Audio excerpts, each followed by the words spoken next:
Hey everyone, this is Kirk here again from OptionAlpha.com, and in today's video I want to talk about how you can scan for trades. And oftentimes I find when I coach people that scanning for trades seems to be a lot harder than it really is. And so hopefully I can demystify that today and show you in less than 10 minutes how we scan for trades.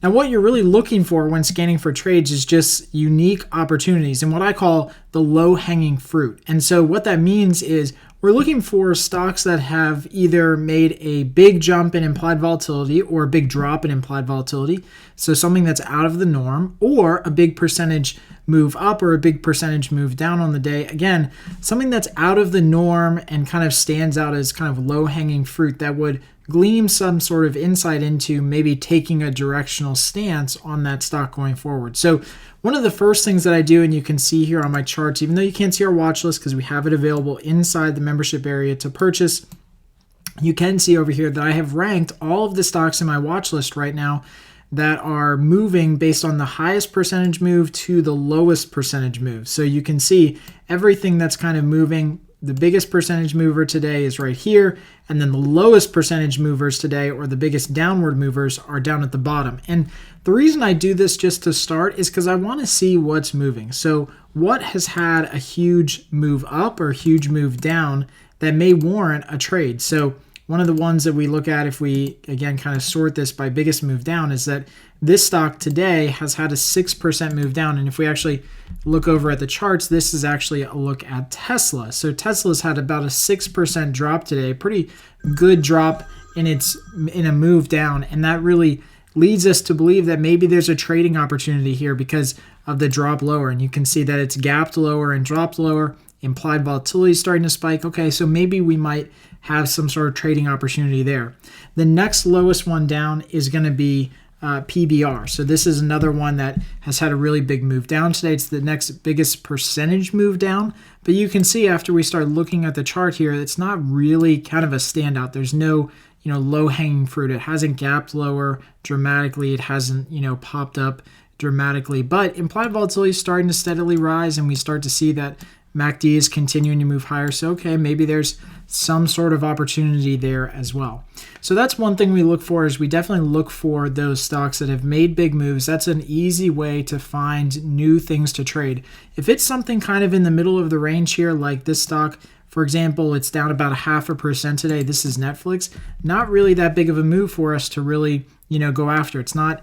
We can trade this stock, but that doesn't mean that we should trade it because it's not doing anything major today. It's just kind of trading in the same old range that it's been in. And you can see with Netflix, even though it's down on the day, it's just kind of trading in the same range that it's been in. Implied volatility is high, but it's heading into earnings. So there's nothing really to glean out of that. You can just go ahead and skip over it. The other thing that we like to do is sort our list by high implied volatility stocks. So stocks that are new stocks to the list that have recent high implied volatility, we might want to take a look at. So since we look at this list every single day, we know that we've got lots of stocks right now that are over that 50th percentile that we like to see. But if there's, for example, some stocks that just made it onto the list today or the other day and have moved from, say, the low 40s up into the low 50s in implied volatility rank, that might give us, again, another indication of something that is now tradable that wasn't tradable before. So, for example, this stock right here is FXI, and it just moved up to a 52 implied volatility. And so you can see implied volatility actually was higher than 52, but it's now still start to be 52. And so we can look at this chart and say, you know what, maybe FXI is another trading opportunity before it dips under 50, right? So if it was higher before and now it's starting to come back down lower, maybe this is an opportunity where we can trade implied volatility before it really makes a big dip down below the 50th percentile. So, that's the kind of stuff that we're looking for. We're looking for the low-hanging fruit, things that are moving up. I know that today SPY was another trade, and you can see SPY is right here on our watch list to the left.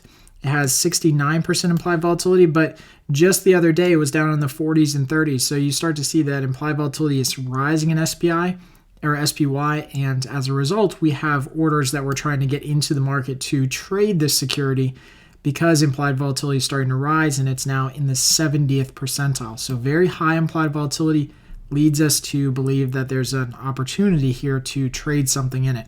So that's really how we start to look for and scan for trades. There's other ways that you can scan for trades with technical analysis by going through and using the scan tab inside thinkorswim. There's a really cool way that you can study, filter things by different indicators. So for example, if you wanted to look up and pull up all stocks that had, and if I just add that study indicator, had a MACD crossover that was from negative to positive, then you could do that on this inside thinkorswim. So it's a really cool tool to use because you can study filter all of these stocks and look specifically for stocks that have a MACD histogram crossover that went from negative to positive based on some set of inputs. So if we just, again, use this one here, we can go ahead and click scan.